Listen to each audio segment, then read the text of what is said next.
वो है United kingdom, UK पे आते हैं हम लोग। इसके फीचर्स देखते हैं, वहां का कंपनी लॉ कैसे चलता है। ठीक है, आपको सिर्फ इसके पॉइंट्स ध्यान रखने हैं। कई बार ना लॉन्ग क्वेश्चन में साइलेंट फीचर पूछ देता है, तो आपको पता होना चाहिए बेटा, इसमें दिक्कत नहीं आनी चाहिए आपको। ठीक है, जैसे एक एक करके बात करते हैं। वहां पे कंपनियां कैसे बनती हैं, तो अगर आपको यूके में कंपनी बनानी है, तो जैसे हम बोलते हैं ना 2 और मोर पर्सन, वहां पर है 1 और मोर पर्सन मिलकर कंपनी बना सकते हैं। अकेला बंदा भी बना सकता है और लोगों के साथ जुड़कर भी बना सकता है। एनी 1 और more person associated for lawful purpose में by subscribing their name to the memorandum and otherwise complying with the requirement of the act form an incorporated company with or without limited liability। कुछ सीखे कि सिर के ऊपर से गया, ये बताओ। यूके का सिस्टम समझ है, जैसे इंडिया में 2 या 2 से ज्यादा लोग बोलते हैं, यूके में क्या बोलते हैं, 1 या 1 से ज्यादा। ये बात क्लियर है? हाँ सर। ओके, सेकंड थिंग, जैसे हमारे यहाँ अभी तो ऑथराइज के शेयर कैपिटल का सिस्टम नहीं है, लेकिन पहले होता था कि प्राइवेट कंपनी में 1 लाख कैपिटल चाहिए, पब्लिक कंपनी में 5 लाख। तो वहां पर क्या सिस्टम है कि अगर आपको कंपनी बनानी है ना, तो आपका मिनिमम कैपिटल 50,000 पाउंड होना चाहिए कम से कम। कितना? 50,000 पाउंड या फिर उतने ही इक्विवेलेंट यूरो में होना चाहिए। किस में होना चाहिए? इक्विवेलेंट यूरो में। यूरो भी करेंसी है, पाउंड भी करेंसी है, या तो 50,000 पाउंड या तो इतना ही इक्विवेलेंट यूरो में। कोई दिक्कत तो नहीं है? नहीं। बनेगा? हाँ सर। ओके, देन मिनिमम मेंबरशिप कितनी चाहिए? तो बेसिकली ये माना जाता है कि जब आप मिनिमम मेंबरशिप की बात करते हो, तो कम से कम 2 मेंबर तो होने चाहिए। कितने? 2। और अगर आपके यहाँ 2 मेंबर से भी कम हो गए हैं और आपको काम करते 6 महीने बीत गए हैं, तो बेसिकली ये माना जाएगा आपके बिजनेस को वाइंड अप करवा दिया जाएगा। क्या करवा दिया जाएगा? Wind up. आप ईमानदारी से बताओ, आपको पहले 3 पॉइंटर समझ आए कि नहीं? फॉर्मेशन कितने से ज्यादा लोगों में होगा? 1 और मोर। ऑथराइज कैपिटल कितना चाहिए, समझ आया कि नहीं? हाँ या ना? 0। हाँ सर। मिनिमम मेंबरशिप समझ आई कि गई सिर के ऊपर से? ये बोलो, मिनिमम कितने लोग चाहिए? 2। ये ध्यान रहेगा। देन पावर ऑफ डायरेक्टर की बात करते हैं। सेम इंडिया जैसे, जैसे इंडिया में डायरेक्टर सारी कंपनी को मैनेज करते हैं, वहां भी यही रूल है कि भाई डायरेक्टर्स को गुड फेथ में एक्ट करना है और कंपनी के बिहाफ में डायरेक्टर ही सारी डीलिंग करेंगे। इस बात में कोई तकलीफ है क्या आपको? नहीं सर। समझ आया कि गया सिर के ऊपर से?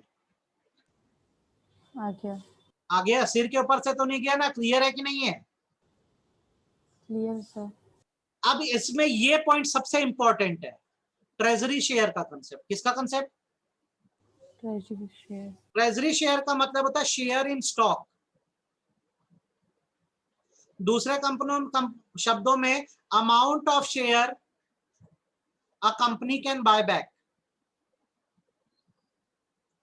जितने शेयर आप अपने स्टॉक में रख सकते हैं, जितने शेयर का आप बायबैक कर सकते हैं, मतलब अपने शेयर होल्डर से वापस उठा सकते हैं जरूरत होने पर, उसे ट्रेजरी शेयर बोला जाता है। क्या बोला जाता है?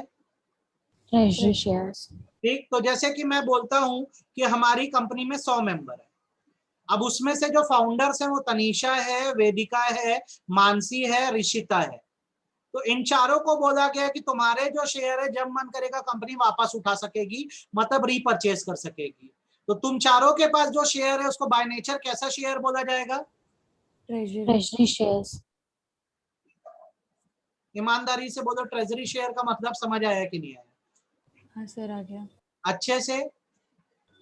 तो कितना treasury share UK companies act के हिसाब से आप हेल्ड कर सकते हैं आपकी कंपनी? तो 10% तक। कितना? 10%। मतलब टोटल कैपिटल में ट्रेजरी शेयर जो होते हैं 10% तक हो सकते हैं, मतलब इतने शेयर को रीपरचेज किया जा सकता है कंपनी के द्वारा। अब आप बताइए, आपको ट्रेजरी शेयर मैंने जो पढ़ाया वो समझ आया कि नहीं? हाँ या ना? सर। आ गया? आपको ये सारे फीचर समझ आए? क्लियर है? सर। ओके, देन कितने डायरेक्टर होने चाहिए? तो पब्लिक कंपनी है तो कम से कम 2 डायरेक्टर, प्राइवेट कंपनी है तो कम से कम 1 डायरेक्टर चाहिए। ठीक है, डायरेक्टर की मिनिमम एज जो होनी चाहिए वो 16 साल के ऊपर होनी चाहिए। कितनी होनी चाहिए? 16+। ठीक, यहां पर भी अनब्लॉक अपॉइंटमेंट का रूल चलता है कि एक रिजोल्यूशन से 1 से ज्यादा डायरेक्टर को अपॉइंट नहीं कर सकते। कोई दिक्कत नहीं सर। ये कंसेप्ट ध्यान है, हमारे कंपनीज एक्ट में भी तो यही सब बातें हैं। सर। देन वैलिडिटी की बात करते हैं। भाई डायरेक्टर पूरी कंपनी को चलाएगा, लेकिन अगर बाद में ये डिस्कवर होता है कि उसके अपॉइंटमेंट है, डिफेक्ट है, या डिस्क्वालीफाई हो गया है, या उसको ऑफिस छोड़ना है, या उसको मैटर पे वोट नहीं करना है, तो ये माना जाएगा जब तक वो अटेंड कर रहा था तब तक के सारे फैसले वैलिड है।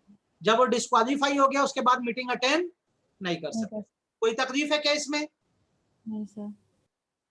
यार डायरेक्टर की ड्यूटी, जनरल ड्यूटी तुम पढ़ना, ये मुझे नहीं बताना है तुमको, ठीक है? बन जाएगा। हाँ। आगे बढ़ते हैं। यहाँ पे जैसे हमारे यहाँ बोर्ड रिपोर्ट बनती है, यहाँ पर डायरेक्टर्स की रेन्यूमरेशन रिपोर्ट भी बनती है। हर फाइनेंशियल ईयर में क्या होता है, जो कोटेड कंपनी होती है, जिसको हमारे यहाँ क्या कंपनी बोलते हैं, लिस्टेड बोलते हैं। यूके में उसी को क्या बोला जाता है, कोटेड कंपनी। कोटेड कंपनी को क्या होगा, एक डायरेक्टर रेन्यूमरेशन रिपोर्ट बना के डायरेक्टर की जितनी सैलरी है उसका डिटेल देना होगा। इस रिपोर्ट को board of directors he approve करेंगे और इस पे साइन करने का काम एक डायरेक्टर और सेक्रेटरी करेगा। आप बताइए, कहीं कोई दिक्कत? सर एक बार और। भाई जैसे हमारे यहाँ बोर्ड रिपोर्ट हम लोग बनाते हैं ना, और अलग अलग रिपोर्ट हर साल एजीएम में जमा करने के लिए, यहाँ पर लिस्टेड कंपनियों को कोटेड कंपनी बोला जाता है। और इनको ना डायरेक्टर की सैलरी रिपोर्ट भी बनानी होती है, और इसको बोर्ड ही अप्रूव करता है और उस पर साइन करता है, और इस रिपोर्ट को फिर जनरल मीटिंग में शेयर होल्डर के सामने रख दिया जाता है। कोई तकलीफ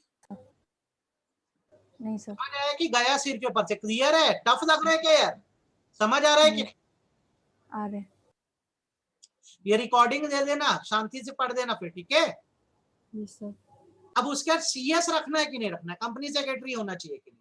तो बेसिकली यूके में नियम यह है कि वहां की प्राइवेट कंपनियों में सेक्रेटरी नहीं चाहिए, लेकिन अगर एक पब्लिक कंपनी है तो कंपनी सेक्रेटरी को रखना कंपलसरी है। कोई दिक्कत? नहीं सर। अच्छे से बात समझ आई? हाँ। अब यहाँ पर किसको आप सीएस बनाओगे, तो वो पर्सन जिसको सेक्रेटेरियल वर्क का नॉलेज है, और साथ ही साथ एंड वो इनमें से किसी एक इंस्टीट्यूट का मेंबर है, ठीक है? क्वालिफिकेशन देख लो क्या है, 5 साल तक उसको सीएस का एक्सपीरियंस है और इनमें से किसी एक इंस्टीट्यूट का वो मेंबर है, ठीक है? जैसे Institute of Chartered Accountant in England and Wales, Institute of Chartered Accountant of Scotland, Association of Chartered Certified Accountant, Institute of Chartered Accountant of England, Institute of Chartered Secretaries and Administrator, इसके हम लोग भी member है, याद रखना, Institute of Company Secretaries of India. हम लोग भी अलग कोर्स कर सकते हैं, इसका का कोर्स बोलते हैं, institute of Chartered Secretaries and administrator का। ये कोर्स आप कर लोगे तो यूके की कंपनियों में आप as a company secretary apply कर सकते हैं। ये बात पता था कि नहीं पता था? नहीं। तो याद रखना, ये आईसीएसए का कोर्स होता है। आप जब सीएस बन जाओगे तो अगर आप ये कोर्स करते हो तो यूके में आपको जॉब आसानी से मिल सकता है। उसके बाद जिसका chartered institute of management accountant की क्वालिफिकेशन है, या chartered institute of public finance and accountancy की क्वालिफिकेशन है, वो पर्सन सीएस बन सकता है। पूरी बात रिपीट कर रहा हूँ, प्राइवेट कंपनी में सेक्रेटरी की रिक्वायरमेंट नहीं है, लेकिन यदि पब्लिक कंपनी चला रहे हो तो रिक्वायरमेंट है। क्राइटेरिया ये है कि या तो आपको सेक्रेटेरियल फील्ड में 5 साल का नॉलेज हो, ठीक है, या फिर आप इनमें से किसी एक इंस्टीट्यूट के मेंबर हो। कोई तकलीफ है क्या? नहीं सर। या फिर आप यूनाइटेड किंगडम में बैरिस्टर, एडवोकेट या सॉलिसिटर के रूप में रजिस्टर्ड हो। किस रूप में रजिस्टर्ड हो? बैरिस्टर, एडवोकेट या सॉलिसिटर। ठीक है, बैरिस्टर मतलब उस लॉयर को बोलते हैं जो इंग्लैंड की बार काउंसिल में रजिस्टर्ड होता है। और एट लास्ट डायरेक्टर की नजरों में अब आप एक ऐसे पर्सन हो जिसके पास बहुत जबरदस्त नॉलेज है, तो आपको सीएस बनाया जा सकता है। शांत मन से इसको पढ़ के देख लो, कोई तकलीफ हो तो बताओ।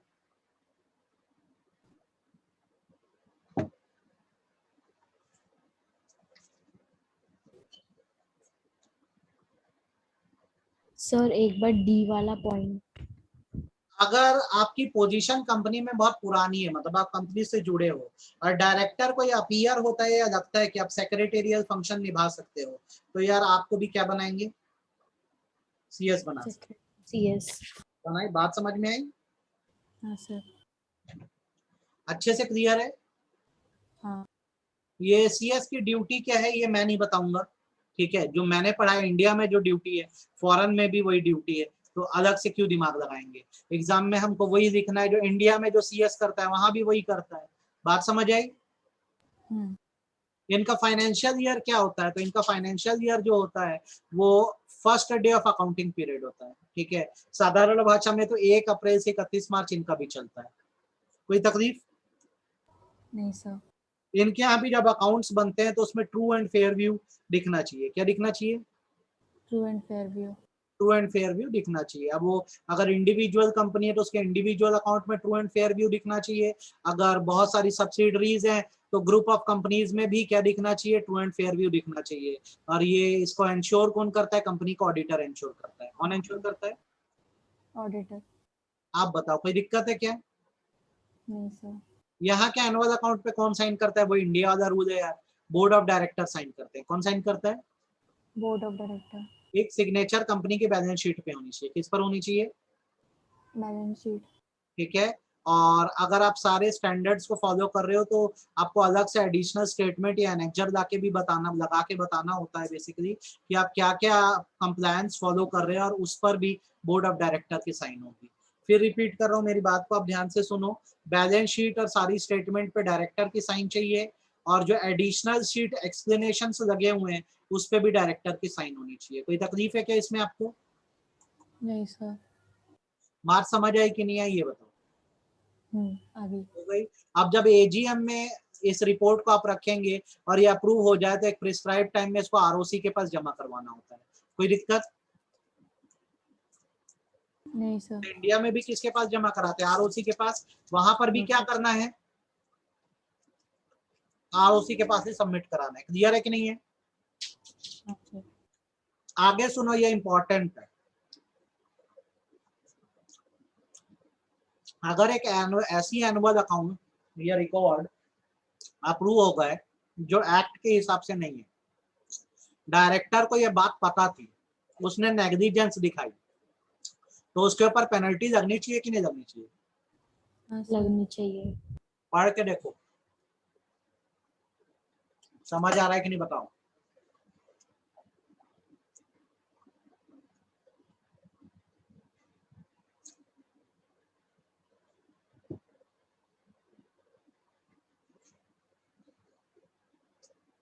पढ़े क्या? हाँ सर। पढ़ने पर समझ आया कि नहीं आया? हो गया। तो फटाफट बताओ, पूरा यूके जितना पढ़े पूरा यूके लॉ समझ आ गया? हाँ सर। तुमको टाइमिंग करके दे रहा हूँ एग्जाम में क्या क्या तुमको पूछेगा। अगर आएगा ना क्वेश्चन यूके लॉ से, तो एक तो तुमको डायरेक्ट बोल देगा साइलेंट फीचर बताओ। क्या बताओ? फीचर्स। तो पूरे फीचर शॉर्ट में लिखने पड़ेंगे, कर दोगे? हाँ सर। दूसरा क्वेश्चन तुमको इधर से आएगा, ट्रेजरी शेयर से आता है। किससे आता है? Treasury shares. एक तीसरा क्वेश्चन जो तुमको आता है वो आता है यहाँ से, ये आईएमपी हिस्सा है, सेक्रेटरी से। कौन कौन सेक्रेटरी बन सकता है? कर पाओगे नहीं कर पाओगे? Yes sir. ये पूछता है, इतना पेज मेनली पूछा जाता है। आपको क्लैरिटी है कि नहीं है? आपको क्लैरिटी है कि नहीं? हाँ या ना ये बोलो। Yes sir. आगे बढ़ते हैं। जैसे हमारे यहाँ भी बोर्ड रिपोर्ट बनती है, वहां भी बोर्ड रिपोर्ट बनती है। हमारे यहाँ भी उसमें डायरेक्टर साइन करते हैं, तो वहां भी कौन साइन करेगा? डायरेक्टर साइन करेगा। एक डायरेक्टर, और अगर सीएस है तो साथ में किसकी साइन जाएगी? हमारे यहाँ भी स्मॉल कंपनीज को एग्जाम्पशन मिला है, उनके यहाँ भी स्मॉल कंपनीज को एग्जाम्पशन मिला है। और बोर्ड रिपोर्ट में अगर कोई बात गलत लिख दी गई तो इनको भी पेनल्टी होगी, जैसे इंडिया में होती है। कोई तकलीफ है क्या? नहीं सर। बात समझ आई कि गई सिर के ऊपर से? आ गई। आ गई। आगे सुनो क्या पढ़ना है। रिपोर्ट्स कितने समय में बनाई जाती है? फाइनेंशियल रिपोर्ट तो बेसिकली ये माना जाता है कि जब फर्स्ट एजीएम करनी होगी तो रिपोर्ट साल खत्म होने के 9 महीने के अंदर बननी चाहिए। कितने महीने के अंदर? कितने महीने के अंदर?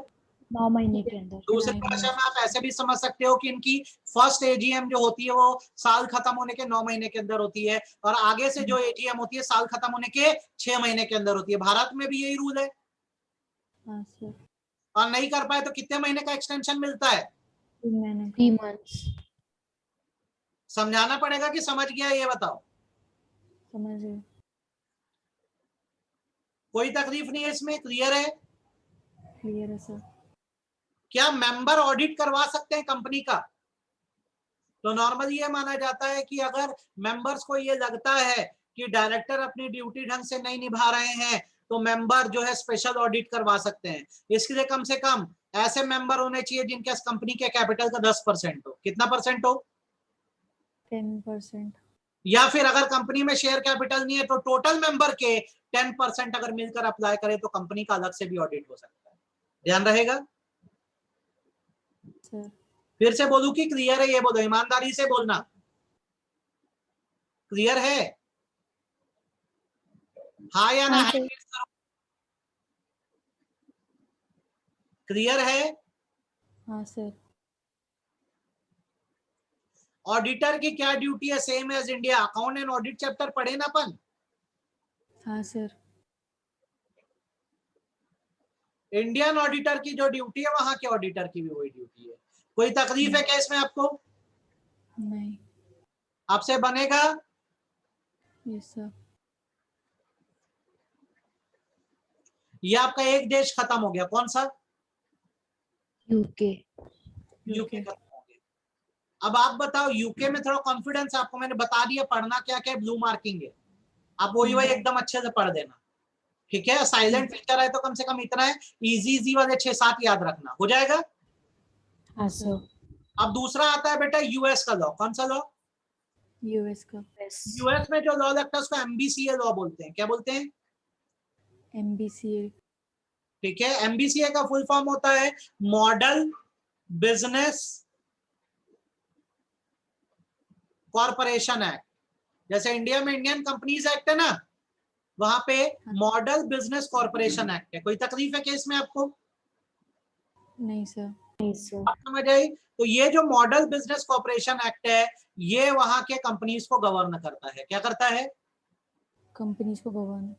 कोई डाउट तो नहीं है इसको लेकर मन में? नहीं सर. सेक्रेटरी का मतलब पढ़ के देखो, बताओ समझ आ रहा है कि नहीं आ रहा है? हाँ सर, क्लियर है. हो गया, कोई तकलीफ नहीं है। यहाँ पे एक नया कंसेप्ट है जो भारत में नहीं है, वहां पे रिक्वायर्ड ऑफिसर्स का कंसेप्ट है। किसका कंसेप्ट है? Required officers. ये कौन होते हैं? ये बोर्ड के नीचे आते हैं और बोर्ड के ऑथराइजेशन से पूरी कंपनी को मैनेज करते हैं। हम इंडिया में इनको मैनेजर बोलते हैं। याद आ रहा है क्या? हाँ सर. बोर्ड तो के फटाफट पढ़ के दो बेटा मेरे को। रिक्वायर्ड ऑफिसर का एबीसीडी पढ़ो और इसका ड्यूटी पढ़ो। नहीं समझ आएगा तो मेरे को बताना, सर नहीं आया आप जो बोले।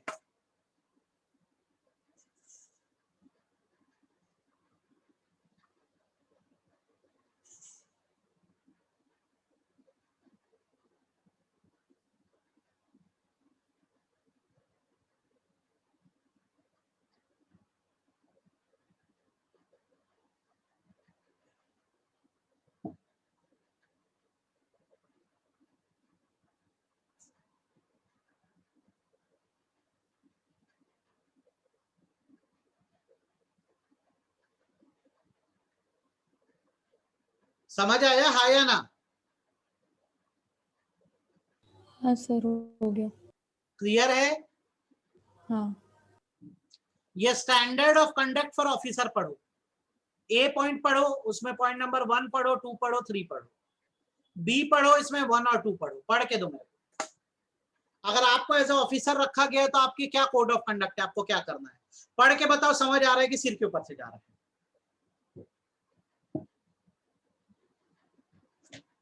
वैक्सीन लगवा ली आप लोग? हाँ सर. कैसा लगा लगवाने के बाद बेटा? सर कुछ नहीं हुआ. भीड़ भीड़ रहती है क्या? सर वो स्लॉट रहता है ना, तो ऐसे नहीं रहती, थोड़ी बहुत रहती है वो जो स्लॉट में लोग रहते हैं, बाकी ऐसे नहीं रहती. अभी मैं करवाया हूँ अपना, अभी जा रहा हूँ लगवा के आता हूँ वैक्सीन। चलो ये पढ़ के बताओ बेटा समझ आ रहा है कि नहीं आ रहा है? बहुत इजी सा है, बहुत जनरल पॉइंट्स हैं। पढ़ के बताओ समझ आ रहे हैं कि नहीं आ रहे हैं? Standard code of conduct.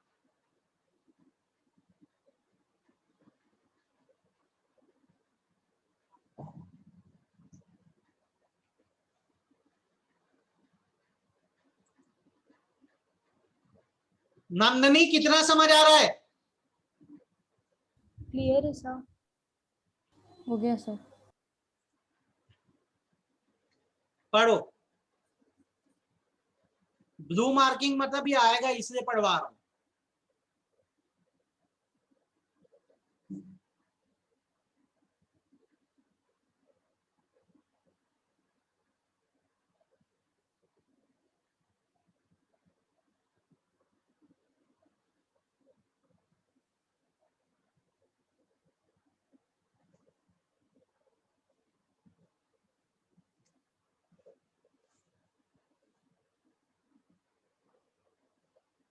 बताइए।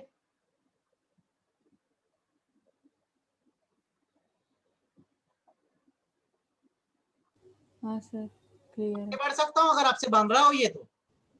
हाँ चलो, ये रेजिग्नेशन रिमूवल भूल भी जाओगे, कोई इशू नहीं है, कोई जरूरत नहीं है करने की। आप रिक्वायर्ड ऑफिसर के बारे में अगर समझ गए हो क्या होता है, तो अब आप क्या करोगे, इनकॉर्पोरेटर पे आओगे। किस पर आओगे? इनकॉर्पोरेट इसको हम लोग भारत में क्या बोलते हैं? प्रमोटर्स, उसी को यूएस में क्या बोलते हैं? इनकॉर्पोरेटर्स। इनकॉर्पोरेटर। तो एक या एक से एक अधिक पर्सन जो है वो क्या कर सकता है, वहां के इनकॉर्पोरेशन डॉक्यूमेंट्स को साइन करके, ठीक है, कंपनी को इनकॉर्पोरेट कर सकता है। कोई दिक्कत है क्या? नहीं सर। नीचे आओ, पर्पस पे आओ। किस पर आओ? पर्पस। हर कॉर्पोरेशन जो है जब काम करेगी तो लॉफुल पर्पस से ही करेगी। किस पर्पस से करेगी? Lawful purpose. ठीक। अगर एक कॉर्पोरेशन ऐसी है जिसपे दूसरे लॉज भी लग रहे हैं तो उसे सारे लॉज फॉलो करना होगा। MBCA मतलब मॉडल बिजनेस कॉर्पोरेशन लॉ भी, और अगर कोई दूसरा लॉ लग रहा है वो भी फॉलो करना होगा। कोई तकलीफ? नहीं सर। आप वहां कंपनी का नेम रखोगे तो कुछ बातें ध्यान रखो। वहां पे अगर अपनी कॉर्पोरेट का नाम आप रखोगे तो इसमें corporation word, incorporated word, company word, limited word आप लिखेंगे। या एब्रीविएशन में भी कर सकते हैं, corp, inc, co dot, LTD dot. कितना क्लियर है? क्लियर है Yes, सर। sir.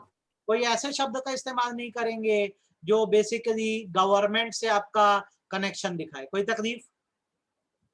नहीं सर। एक नेम ऐसा होना चाहिए जो दूसरे नेम से मैच ना करता हो। क्या ना करता हो? दूसरे नेम से मैच ना करता हो। ठीक है, किसी दूसरे कॉर्पोरेट नेम से मैच ना करता हो, या कोई नेम ऑलरेडी रिजर्व है तो उससे मैच ना करता हो। क्लियर है? हाँ सर। अच्छे से किया, आधा अधूरा। अच्छा सर। ठीक, ध्यान रहेगा। सर क्लियर है? फिक्टिशियस नेम नहीं होना चाहिए। क्या नहीं होना चाहिए?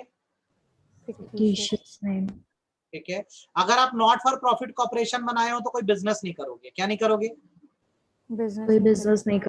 नेम के लिए आपको सेक्रेटरी के पास अप्लाई करना होता है। सेक्रेटरी मतलब जो यहाँ का ROC होता है ना, उसको यूएस में सेक्रेटरी ऑफ स्टेट बोलते हैं। क्या बोलते हैं? Secretary of state. ठीक, कंफ्यूज तो नहीं होगे बेटा, ध्यान रहेगा। हाँ इनके पास अप्लाई करोगे तो आपको एक नाम प्रोवाइड कर दिया जाएगा। कितना क्लैरिटी है मेरी बात में? क्लियर है। समझ आया? अब इनके AGM के रूल पे आ जाओ। किस पर आ जाओ? AGM। इनका एनुअल जनरल मीटिंग का ऐसा है कि एनुअली करनी है इनको भी। कोई दिक्कत? नहीं सर। ठीक, एनुअल जनरल मीटिंग कहाँ होगी? तो बेसिकली आप स्टेट के अंदर भी कर सकते हो यूएस में, और स्टेट के बाहर भी कर सकते हो। जो प्लेस फिक्स होगी वहां पर करेंगे। कोई दिक्कत? और कोई प्लेस फिक्स नहीं है तो कंपनी के प्रिंसिपल ऑफिस मतलब रजिस्टर्ड ऑफिस में होगा। Yes sir. ध्यान रहेगा। हाँ। नेक्स्ट, अगर आप टाइम पे एनुअल जनरल मीटिंग नहीं बुला पाए, जिस समय पर आपने एनुअल जनरल मीटिंग रखी थी, तो आपके ऊपर कॉर्पोरेट एक्शन होगी, मतलब आपके ऊपर केस किया जाएगा। कोई दिक्कत? नहीं। ध्यान रहेगा। तीनों बातें समझ आई कि नहीं एनुअल मीटिंग की? ये बताओ।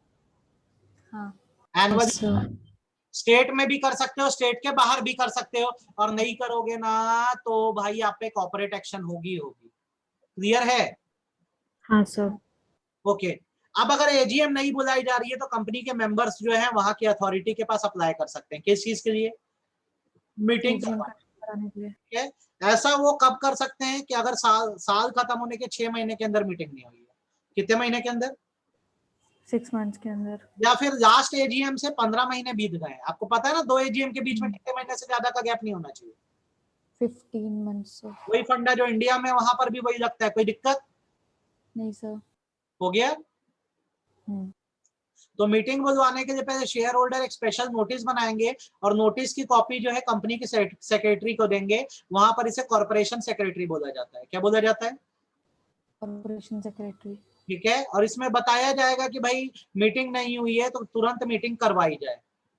तो फिर ये कॉपी कोर्ट में जाएगी, और कोर्ट फिर जो है डेट टाइम मीटिंग का डिसाइड कर सकता है। पूरी बात रिपीट कर रहा हूं। मान लो अगर 6 महीने बीत गए, AGM ना हो, तो कंपनी के शेयर होल्डर जो है कंपनी के सेक्रेटरी को नोटिस बना के दे देंगे कि भाई हमारी कोर्ट के थ्रू मीटिंग करवा के दो। कोई दिक्कत है क्या इसमें आपको? नहीं सर। अच्छे समझ आया कि आधा अधूरा समझ आया? आ गया। कोई डाउट नहीं है। नहीं। देन यहाँ पर बेसिकली ये माना जाता है कि कभी भी मीटिंग में वोटिंग तभी हो पाएगी जब प्रॉपर कोरम प्रेजेंट हो। क्या प्रेजेंट हो? Proper quorum. जैसे हमारे यहाँ आर्टिकल ऑफ एसोसिएशन होता है, वहां आर्टिकल ऑफ इनकॉर्पोरेशन होता है। क्या होता है? Article of incorporate. तो ये साफ साफ बोलता है कि भाई कोई भी वोटिंग तभी सक्सेसफुल होगी जब मेजॉरिटी के लोग क्या करें, फेवर में वोट करें। बात समझ आई कि सिर के ऊपर से गई? आ गई सर। फिर रिपीट कर रहा हूं भाई, अगर मीटिंग होगी तो मीटिंग तभी चल पाएगी जब कोरम एग्जिस्ट करेगा। क्या एग्जिस्ट करेगा? कोरम। कोरम। तो कोरम होने के बाद मेजॉरिटी से वोटिंग होती है। कोई दिक्कत है क्या? सर। कोई डाउट नहीं है। नहीं। आगे, once a share is represented for any purpose at the meeting unless it is established the contrary, presume present for quorum purpose for remainder of the meeting। ठीक है, अगर एक बार कोरम आ गया तो ये माना जाता है पूरी मीटिंग भर रहेगा। कब तक रहेगा? पूरी मीटिंग पे। पूरी मीटिंग भर रहेगा। अब आप ईमानदारी से बताओ, अभी तक ऊपर से लेकर यहाँ तक आपने जो यूएस का लॉ पढ़ा, समझ आया कि गया सिर के ऊपर से? आ गया सर। आ गया। टफ है क्या ये हिस्सा, ये बताओ? नहीं। अभी तक एग्जाम में यूएस लॉ से क्वेश्चन नहीं पूछा है। कहाँ से क्वेश्चन नहीं पूछा है? यूएस लॉ से। ठीक है, तो नहीं पूछा है का क्या मतलब है? फिर इस शायद बार कुछ पूछ सकता है। ठीक है, वोटिंग ट्रस्ट एग्जाम में पूछेगा। क्या पूछेगा? Voting trust. हम बोलते हैं शेयर एक प्रॉपर्टी है। क्या है? प्रॉपर्टी। आप अगर कंपनी पे खुद पूरा ध्यान नहीं दे पा रहे हो तो अपने शेयर्स को ट्रस्ट में दे सकते हो। किस में दे सकते हो? ट्रस्ट में। फिर आपके भी आप में वोटिंग कौन करेगा? आपकी ट्रस्टी। ट्रस्टी। ट्रस्टी। तो इसके लिए बराबर वोटिंग ट्रस्ट अग्रीमेंट साइन होता है। क्या साइन होता है? Voting trust agreement. सारे शेयर होल्डर्स का नाम लिखा जाता है जो अपनी प्रॉपर्टी को किस पे, अपना शेयर्स को किस पे देना चाहते हैं? ट्रस्ट पे। ट्रस्ट के नाम। ट्रस्ट नाम। जब अपने शेयर को ट्रस्ट पे दोगे तो वोटिंग ट्रस्ट 10 साल तक के लिए वैलिड होता है। कितने साल के लिए? 10 साल के लिए। years तक। अगर 10 साल से ज्यादा पीरियड के लिए एक्सटेंड करवाना है तो सारे शेयर होल्डर की कंसेंट लगेगी। क्या लगेगी? सारे शेयर सारे शेयरहोल्डर की कंसर्न। बताओ नया क्या सीखे आज की क्लास में? ट्रेजरी शेयर समझ आया? हाँ हाँ सर। सर। वोटिंग ट्रस्ट समझ आया कि नहीं आया? हाँ। कोई तकलीफ? नहीं अच्छे से बताओ तो क्या होता है ट्रेजरी शेयर? क्या होता है? सर, जो कंपनी बायबैक कर सकती है और उसका स्टॉक इन ट्रेड जो होता है वो ट्रेजरी शेयर हो जाता है। 10% तक होना चाहिए ये लो case. 10% of the nominal value of shares. Voting trust अच्छे से समझ आया कि नहीं है? हाँ हाँ। सर। कोई तकलीफ नहीं है मन और जीवन में? पक्का ना? पक्का। चलो गुड। क्वालिफिकेशन पे आओ भाई। यहाँ पे अगर किसी को डायरेक्टर बनना है ना, नेचुरल पर्सन होना चाहिए और 19 साल की एज का होना चाहिए। कितने साल की? 19 years और कोई नेचुरल पर्सन। नहीं। बन जाएगा। देन यहाँ पे ऐसे मिनिमम वाला कोई क्राइटेरिया नहीं है कि मिनिमम कितने डायरेक्टर चाहिए, मैक्सिमम कितने। जो बोर्ड ऑफ डायरेक्टर बन गए ना, वो कभी भी अपने डिसाइडेड क्राइटेरिया को 30% से बढ़ाया घटा सकते। कितने से? 30% से। जैसे यहाँ के आर्टिकल में ये लिखा हुआ है कि कंपनी में मिनिमम 12 डायरेक्टर होने चाहिए। कितने? 12। ये जो बोर्ड ऑफ डायरेक्टर है इसको 30% से कम भी कर सकते हैं और 30% से बढ़ा भी सकते हैं। कुछ समझ आया कि गया सिर के ऊपर से? जो डायरेक्टर की लिमिट होती है ना यहाँ पर, इसको बोर्ड ऑफ डायरेक्टर फिक्स करेंगे। इस लिमिट को वो कम भी कर सकते हैं और इंक्रीज भी करवा सकते हैं, प्रोवाइडेड किसकी अप्रूवल हो? Share holder. अब आप बताओ कितना समझ आया? आ गया। गया कि सिर के ऊपर से कि क्लियर? क्लियर है सर। ये पूछेगा, ध्यान रहेगा? हाँ। पक्का? Yes sir. इनका मीटिंग का हिसाब किताब ऐसा होता है कि भाई ये रेगुलर मीटिंग और स्पेशल मीटिंग स्टेट में भी रख सकते हैं और स्टेट के बाहर भी रख सकते हैं। कहाँ रख सकते हैं? स्टेट के बाहर भी और स्टेट में भी। ठीक है। अब इसमें बेसिकली ये माना जाता है कि जब पार्टिसिपेशन की बात आती है तो आप फिजिकली भी अटेंड कर सकते हो और इलेक्ट्रॉनिक मीन से भी कर सकते हो। कोई दिक्कत है क्या? नहीं। कोई डाउट नहीं है? अच्छे से क्लियर है? हाँ सर। अच्छा, डिसोल्यूशन के कंसेप्ट पर आओ। किसके कंसेप्ट पे आओ? किसके कंसेप्ट पे आओ? डिसोल्यूशन। क्या कंपनी को डिसॉल्व किया जा सकता है? तो जो फाउंडर्स है जिनको इनकॉर्पोरेटर बोला जाता है, क्या बोला जाता है? कॉर्पोरेटर्स। इनकॉर्पोरेटर बोला जाता है। अगर उन्होंने कंपनी स्टार्ट तो करी पर कंपनी कोई काम नहीं कर रही है, क्या नहीं कर रही है? कोई काम नहीं कर रही है। काम नहीं कर सेक्रेटरी ऑफ स्टेट के पास एप्लीकेशन डाल सकते हैं। सेक्रेटरी ऑफ स्टेट मतलब हमारे यहाँ का क्या हुआ? आरओसी डाल सकते हैं भाई हमारी कंपनी का ये नाम है, इस दिन बनी थी, यहाँ कोई शेयर वेयर नहीं है, कोई बिजनेस नहीं चल रहा है, हमारी कोई डेप्थ नहीं है। क्या नहीं है?